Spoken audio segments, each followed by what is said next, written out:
Harry Potter and the Half-Blood Prince is the best movie in the series, but the worst adaptation. And that's what I'm going to try to convince you of by the end of this podcast episode of Belated Binge Harry Potter, the re-binge podcast that doesn't take itself or the books too seriously. My name's Zach, and I'm your host. Let's do this. The Belated Binge Podcast. Okay, so here's the deal. I am going off the cuff today, and the topic at hand is Harry Potter and the Half-Blood Prince. Why is it the best movie in the series? Why is it the worst adaptation in the series? How can those two things be mutually true? Honestly, I'm not sure yet, but we're going to figure it out right now. So this is, like I said, going to be an off-the-cuff episode. It's going to be a lot like my Behind the Mic series. However, I'm actually behind a mic and I'm not using my phone and just out in everyday life. But this is going to be kind of one of those topics that is more free thinking for the podcast. I don't have a script for this one, but it was inspired by my friends over at the Restricted section.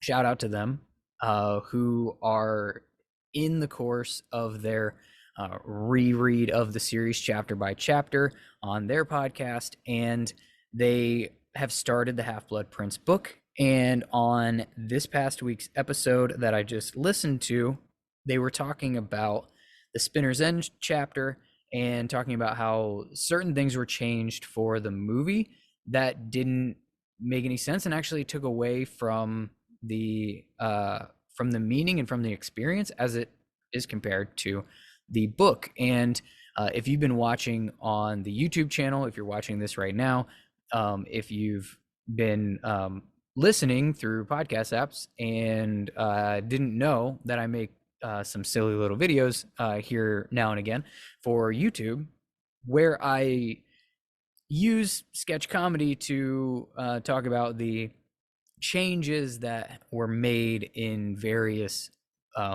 Harry Potter movies based on the books, you've noticed that many of those videos so far have been the Half-Blood Prince movie.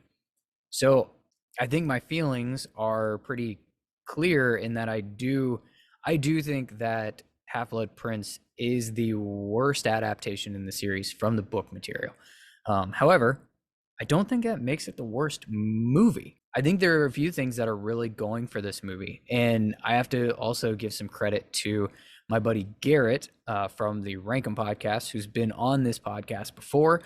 He was the one that said to me, I believe it was in a text message, that Half-Blood Prince is the best movie of the series. And it hit me really, really hard because I immediately disagreed, because I have come to this feeling that it's the worst adaptation. It is. But is it the worst movie because of that? You could say that the adaptation is what makes the movie and therefore makes it the worst movie, but I think that that's kind of false. I think if you separate the two from each other, I think Half-Blood Prince really has a very strong argument for best movie in the series. Some things that I really think it has going for it, again off the top of my head, is one, I think that Half-Blood Prince is the movie that Michael Gambon got right. I've made fun of the Harry, did you put your name in the goblet of fire? I have complained about Michael Gambon not reading the source material. I have complained. I did a bonus episode for Patreon, Behind the Mic style. When did I do that? I don't remember when I did it, but I did an episode literally walking through each one of the movies and discussing how Dumbledore was a different character in every movie that he was played by Michael Gambon. It wasn't the same character carried through from movie to movie. It was literally brand new dude every time. But in Half-Blood Prince, that was the one that I felt he got right, and he got closest to what I consider book Dumbledore in my head. More so even than what I think Richard Harris was able to do in the first and second movies, perhaps. Because while I think that Richard Harris had the like, if you took the two Dumbledore actors that we got to see, I don't think there's at least for me, I don't think it's even close that Richard Harris was book Dumbledore in that comparison. And it's, like I said, it's not even close for me in that respect. However, I do think that there were some things missing from the Richard Harris portrayal that still kind of make Dumbledore come off wrong for me. I actually think that, and I haven't given this one much thought, but I think Dumbledore might be the most disappointing character across the movies because of its inconsistency. Not because of the actor inconsistency. Like you can't account for what happened with Richard Harris during the filming of this series. Like that's not what I mean by inconsistency. I mean more so from movie to movie, the character portrayal of Dumbledore did not match what the previous movie portrayed Dumbledore to be. And in that convoluted mess of inconsistency, I didn't think I think there was the widest variance from the book character that we get in kind of some of the most like egregious ways, I think. And it's culminated in, Harry, did you put your name in the goblet of fire? That's kind of the visual and very memeable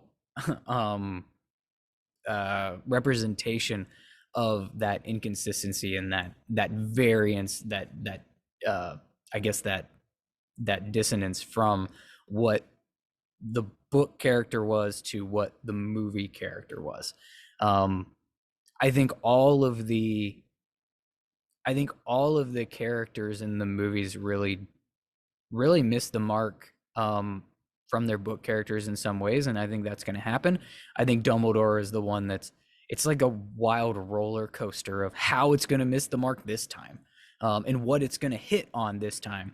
And I think in Half-Blood Prince, it hits more than it misses, and it's Michael Gambon's best Dumbledore, in my opinion. I think he's able to capture the more calm demeanor, the more stoic nature, the more kind of laid back, in control, even in the face of quite literally his own mortality and impending doom, and knowing that, and he's just able to just take that in stride and just, yeah, okay, this is where we are, this is what needs to happen, I'm good with what happens next, let's go make it happen, sort of thing, that Dumbledore has always had, and that Michael Gambon really kind of shines through, yet is still able to still show like visually the power of Dumbledore, particularly in the cave scene where he is summoning the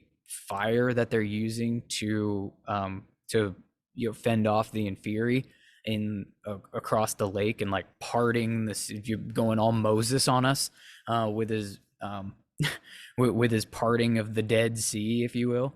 And I think Michael Gambon nailed it in that movie for as well as he ever did for the character of Dumbledore. And I think there was a dynamic to that Dumbledore that wasn't in some previous iterations of the character in the movies. And so for me, because Dumbledore is a favorite character of mine for discussion and for exploration and for I guess even discussion, like interpretation, even because I think that you can interpret Dumbledore's actions in varying ways, and people do, you know what I mean? They think of they there's Dumbledore is incredibly polarizing, and I find that very interesting about him as a character in a different way than other polarizing characters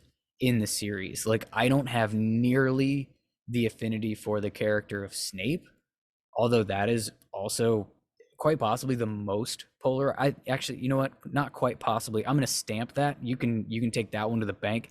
Severus Snape is the most polarizing character in the series, and I find him far less compelling of a character, to be honest, because I don't the way that I interpret that character, I think there's a lot.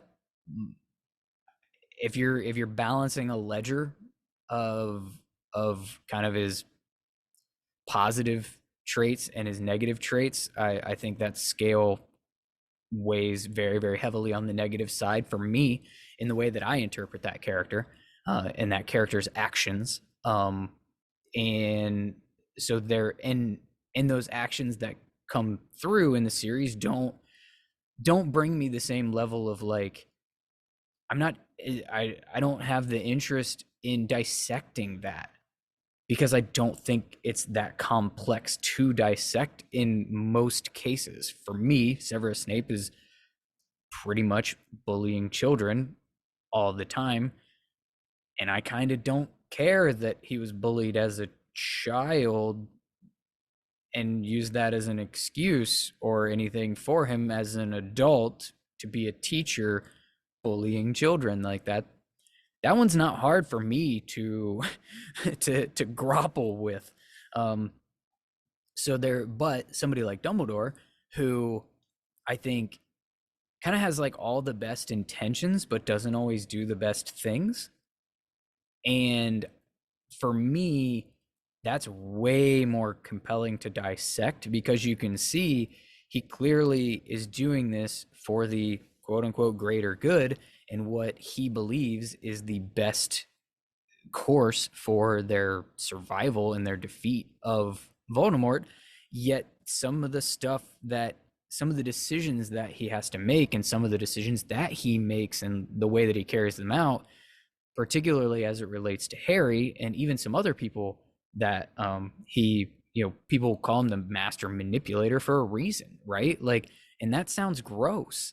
That doesn't sound like a good guy. A master manipulator? That sounds like the villain of the series, not the actual like main protagonist hero of the series, which I would argue that Dumbledore is. And I've said this on past episodes before. I believe that the Harry Potter series is Dumbledore versus Voldemort told through the eyes and from the perspective of Harry Potter. That was also why I had a lot of intrigue with where the Fantastic Beasts series was trying to go. It was Dumbledore versus Grindelwald told through the eyes of Newt Scamander and company. And I was totally fine with that concept, and interested in where that story could go. Turns out the story that we got was a convoluted mess, and that's unfortunate. See previous episode for how to save the Fantastic Beasts series that I recorded, and it's definitely on the audio feed. I can't remember if that one made its way to YouTube or not. I should probably do like an inventory. I would think that it did. I would think that it got over here. I can't remember, because at some point in time, anyways, you know what? You don't care. So Dumbledore in Half-Blood Prince, to me, is a win for the movie. All thing, to tie this whole ramble back around to where I was going. I think another big win for the movie, and this kind of pains me to say, but I think Draco is a big win for the movie. And this is where, like, this one I have to give credit to Garrett, because I wouldn't have thought this way had he not planted this seed for me. But Draco goes on an emotional journey in Half-Blood Prince that we don't see in any of the previous movies out of Draco by even any stretch of the imagination. I personally, I think I fall on the side of like I end up being one of those anti-Draco type people. I'm I pretty much think that Draco is consistently a quote unquote bad guy character throughout the series. Um, I I think that every good character, whether they are on the quote unquote good side or the bad side, has either redeeming or kind of like questionable qualities that in moments you question whether that's the right side for them, right? Like not like fully, like at no point in time during this series are you thinking like, is Harry Potter actually a bad guy? Is Harry Potter actually the villain? Like you don't ever get to that point, but he definitely makes some decisions where you go, oh, okay, Harry, I didn't know you had the Cruciatus curse in your bag at any point. I didn't see you crossing that line. Similarly with Draco on the other side. I think for the most part, Draco is an antagonist, a bully, and ends up having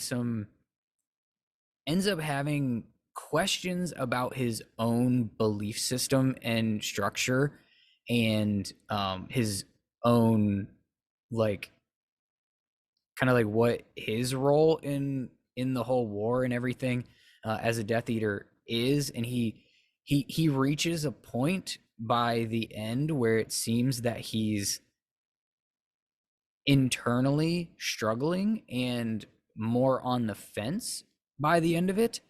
But at no point in time do I see him actually crossing over that fence and just flat out becoming a good guy. Like that quote unquote redemption arc, I don't really think is there for Draco. I think you can have that redemption arc for him in your head in like in what you believe post battle went down, or like your head canon of where that character was going.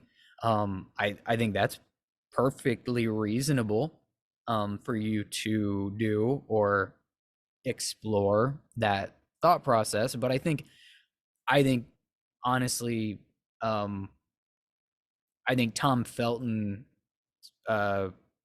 portrayal of Draco in the movies and the fact that he's a heartthrob, let's be honest, played a big role in how many people find Draco to be the fully redeemed character or whatever by the end, and having his fan club. And I know that at this moment, if any are listening, I need to go check my tires in the driveway. I know, I know I've been social media attacked by the Draco and the Snape fan club, and that's fine. Like with not literally, like don't literally attack people. I'm just saying that I don't see the full redemption within the words that are written on the page, nor in the scenes that are on the screen. But I think he has his moments where he reaches the point where you start to question and you start to see that struggle that he's having. And I think that Tom Felton plays that really well on his face throughout the entirety of the Half-Blood Prince movie. He goes through the full spectrum of it because he starts that movie off super cocky, super arrogant, super proud to wear that dark mark on his arm, and stoked for his position as a Death Eater and as a Voldemort. He is all in. He's all for it. He's got his chest out. He's like down for the cause and proud of it at the beginning of that movie. And proud of his mission. Like he is stoked about his mission. And as he goes through the course of the school year, every time we get a glimpse of him, he's unraveling and he's stressing more and more and more like with like each passing scene in the movie, and Tom Felton did a really really good job showing that, um even when he couldn't tell us, right? Like the kind of the old adage of like show me don't tell me when it comes to like storytelling and I guess acting. I'm not an actor, so I don't know what they actually teach you, but I know that's a thing, right? Like show me don't tell me. Tom Felton doesn't tell you almost anything in Half Blood Prince, but he shows you everything. Um, and I would, and on kind of on that, I could go on a diet like a side tangent here about what that unraveling actually is and what's actually causing that like on the fence-ness. Like I think I think as much of that unraveling is just straight up fear that he's gonna fail and die, then uh, in on I would say probably even more versus like actually questioning the morality of what he's doing or like whether what he's doing is right. Like I don't know, but anyways, I think he has enough. I think he has enough. I think he has enough by the end to at least justify like some some thought about his potential and his character's capability of reaching a full redemption. And I think you see a lot of that transformation in the Half Blood Prince movie in very little dialogue, very little uh, story. Um, like I don't know. Tom Felton portrays it in a very, very convincing way without telling you what he's feeling, what's going on. So that I think is a big, big win for the movie Half Blood Prince. And then just in general, the way that it's shot. Granted, I do think it's too dark. I think that's a given. I think all of these movies got too dark. Starting with Prisoner of Azkaban and on they just kept getting progressively darker and darker and darker and darker to the point where we like needed the flashlight on our phones shined at the TV so that we could even see it. I don't love that, but I think everything I think a lot I think pretty much everything else about the movie was visually appealing kind of across the board. I really really love Daniel Radcliffe in his Felix Felicis scenes. Like that brings me so much joy every time. Every single time I watch it, I just like I get giddy. I get insane. I laugh like it's the first time I'm hearing a joke from one of my favorite comedians every single time he does the, in in the pincers,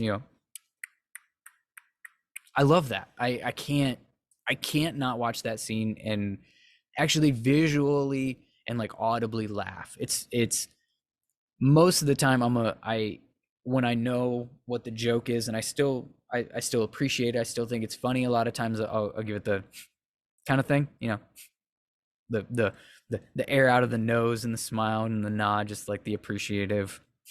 Cool. This one actually, I think I do. I think I literally laugh every time. It's like typing out LOL with a straight face. I don't have a straight face when I LOL at that scene. I love it. It's amazing. I really enjoy the dynamic of Harry and Hermione in that movie. I think you really get a good I think you get a really good feel for the connection that those two characters have, and I also think it does a really good job of giving that like what do they call that one? What's the Harry and Hermione ship? I feel like people are screaming at me. All six of you are just so mad at me right now that I can't think of that ship, but it's fine. But I think it does a really good job of giving them something to almost like latch onto.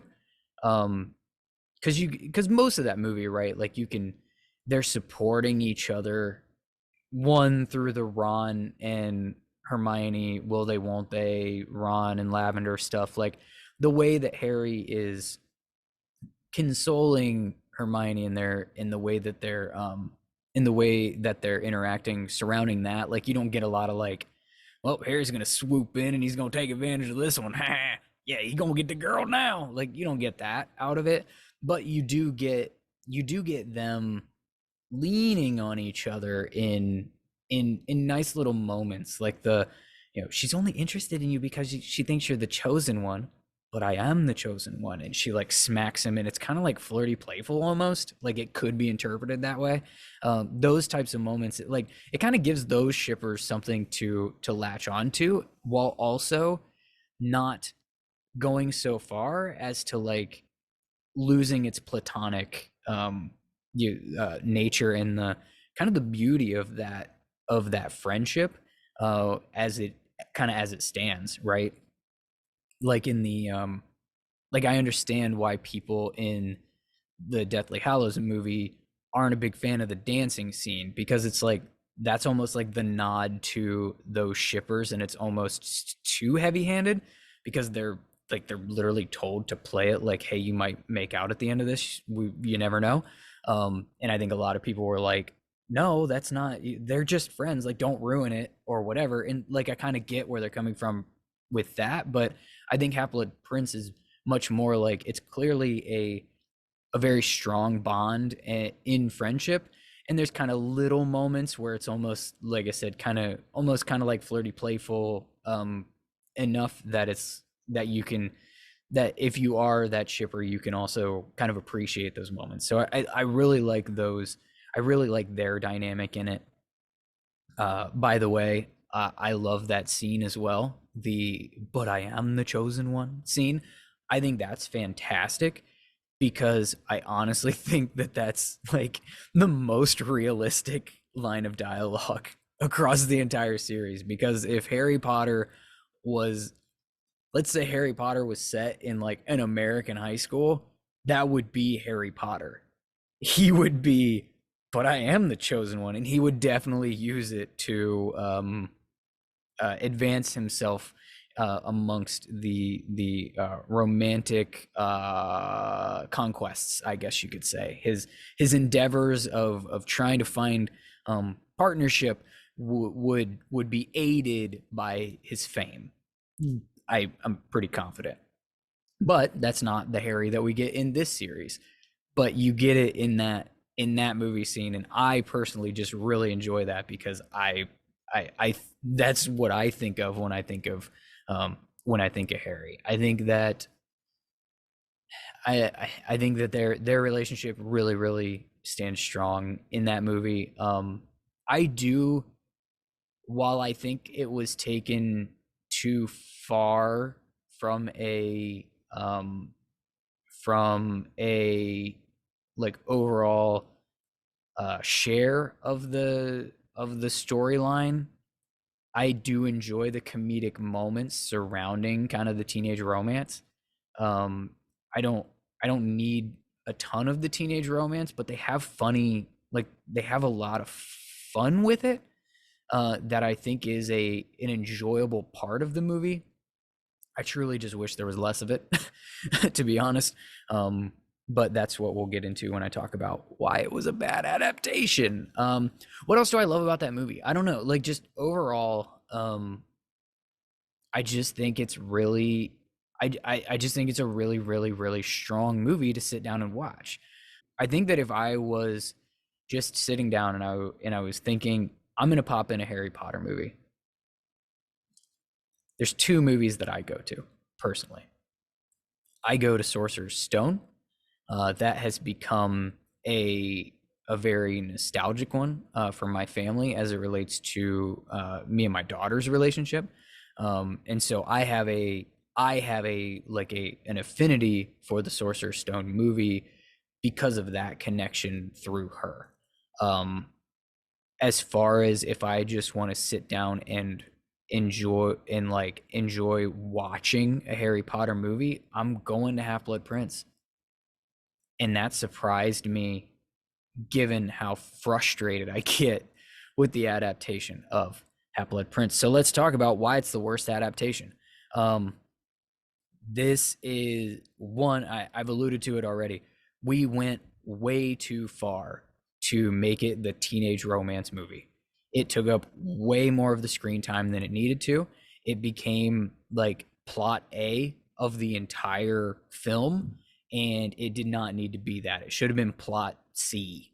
I would have really enjoyed having nuggets of it, moments of it happening in the background while the other stuff was also taking place. Right? Like, I think it's important to establish Harry and Ginny as a romantic couple in that movie. I think that the actual portrayal of that in the movie lacked any semblance of chemistry, lacked any semblance of even making sense. And it lacked anything from the book that actually made it feel real to you. It didn't even happen in the same way, right? So, like in the book, it's after the Quidditch match that Harry couldn't go to because he was in detention after, almost murdering Draco. Speaking of questioning whether Harry could be a bad guy, that wasn't a great look, but he didn't know what that spell did. So there's your minor pass. But he couldn't play in that Quidditch match. He comes in, he finds out that they win. Ginny runs up to him and they just start making out. That's a more a significantly more impactful scene and moment for a movie than hiding a book in the room requirement for moral reasons. Ginny's going with you to do that, and then like telling you to close your eyes and pecking you awkwardly, and then like, I can stay up here too if you'd what in the action that doesn't, no, there's nothing about that. Don't get me started on shoelace. What? Open up you? What?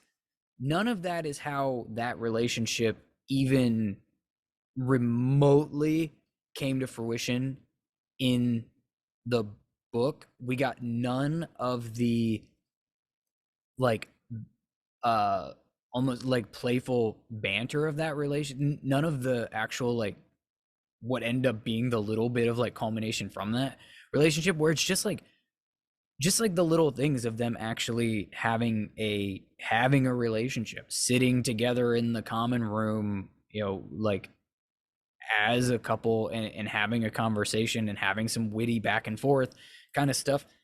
All of that is just completely out the window. We've got nothing that even resembles that. It's just bad. It's bad. And romance is the number one plot in the movie, and it's adapted horribly for that relationship. The Ron and Lavender stuff, I'm actually like, while it's cringy, it's supposed to be, and I think that part is kind of fine.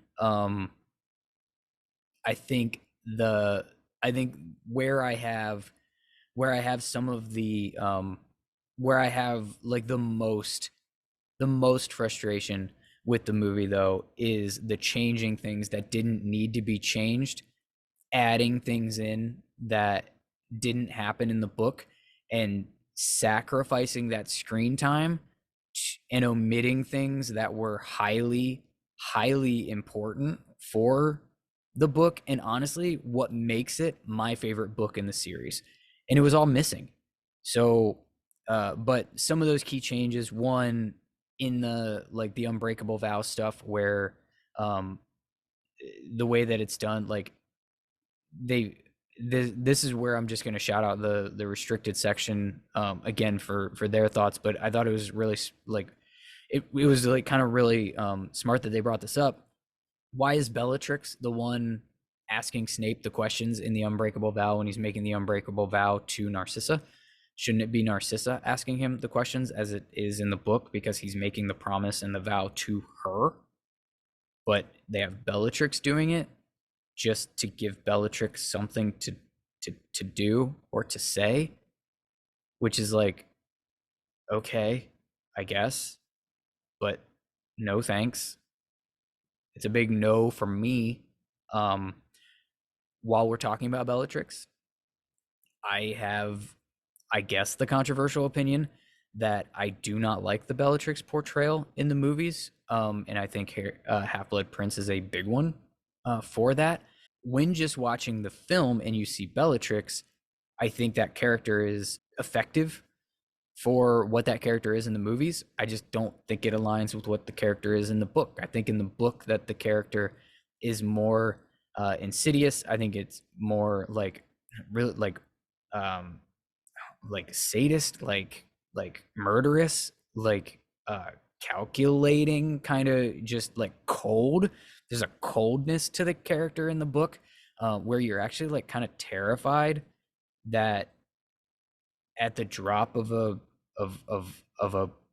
what was it? I think it was a fox. Like you could just be dead. That character's just going to kill you and not think twice about it.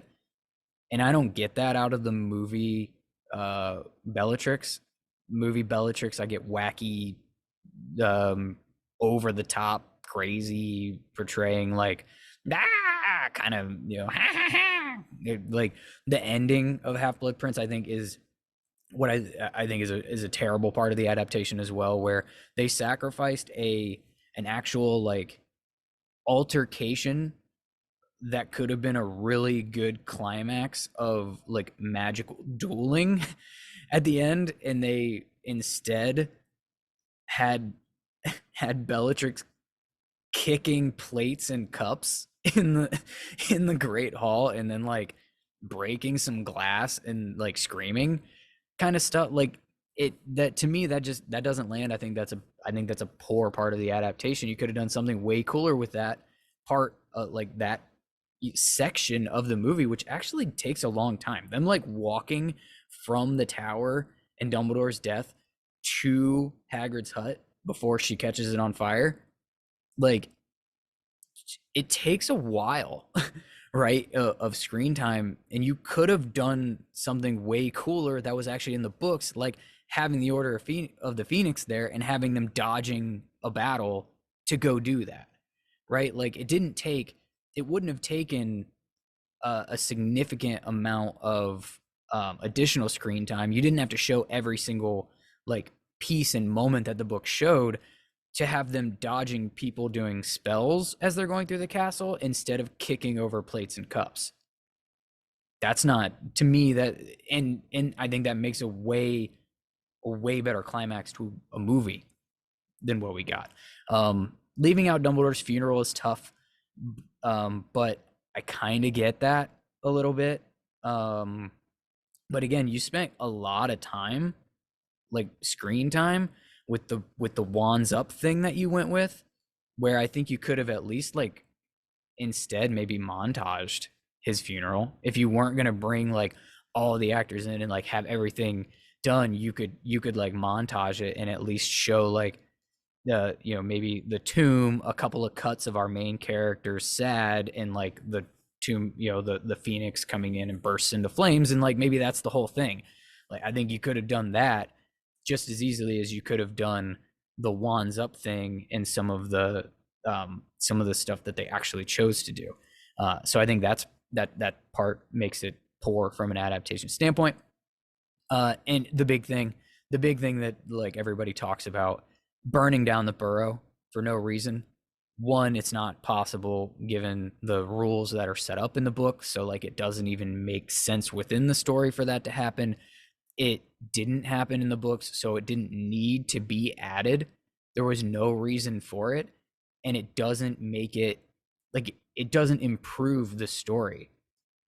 To me, I think that the fact that you have taken out like almost all of the Tom Riddle memory scenes where Harry and Dumbledore are doing that investigation, you leave so much of that out. You lose like the Voldemort rise portion of that book that makes it a really, really great book. And you also lose the investigative nature of the Horcrux hunt, the actual impact of like why 7 Horcruxes matters, and the like setting up how Harry actually even knows what he's looking for in the books on that quest.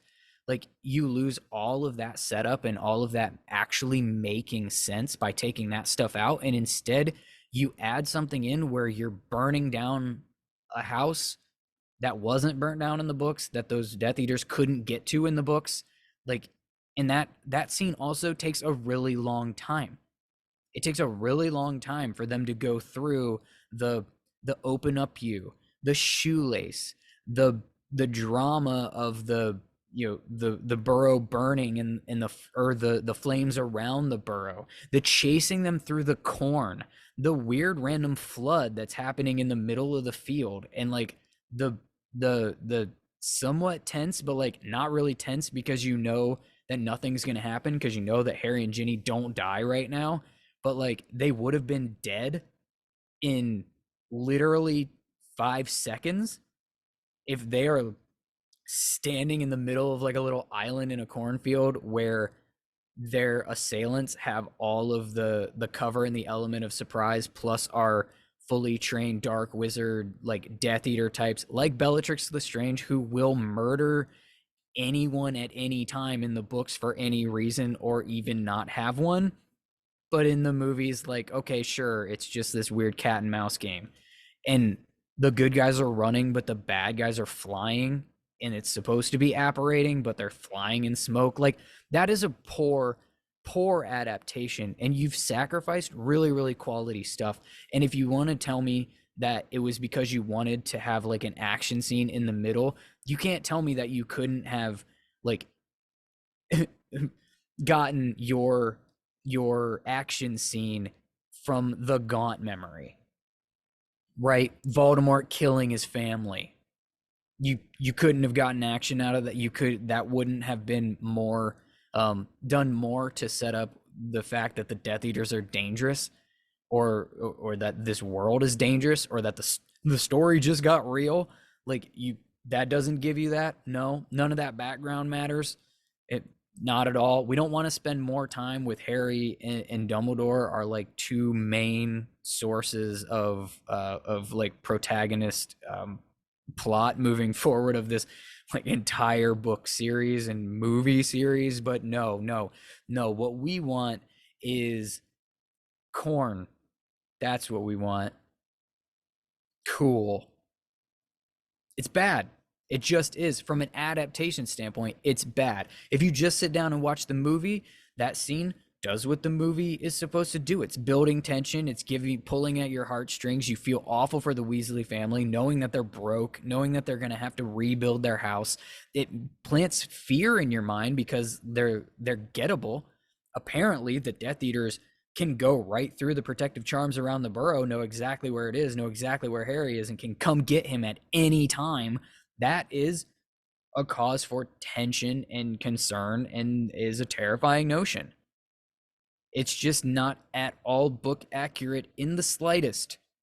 So it's not a good adaptation, even if it does make for a good like movie watching experience with your popcorn.